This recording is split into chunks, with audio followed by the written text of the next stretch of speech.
ಸಣ್ಣ ಪುಟ್ಟ ಏನಾದರೂ ವ್ಯತ್ಯಾಸ ಅಂದರೆ ಈ ಗಣೇಶ ಆಗ್ತಾ ಇರುತ್ತೆ ಅದೆಲ್ಲವೂ ಸ್ವಚ್ಛತೆ ಮಾಡೋದು ನಿಮಗೆ ಕರ್ತವ್ಯ. ಗೊತ್ತಿಲ್ಲ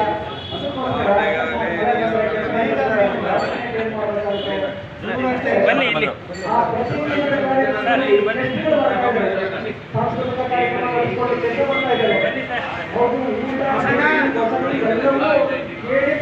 ಬರ್ತಾ ಇದ್ದಾರೆ.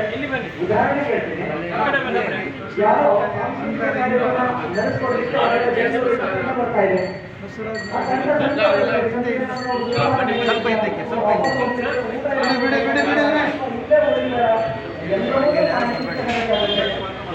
ಅವ್ರು ವಾಪಸ್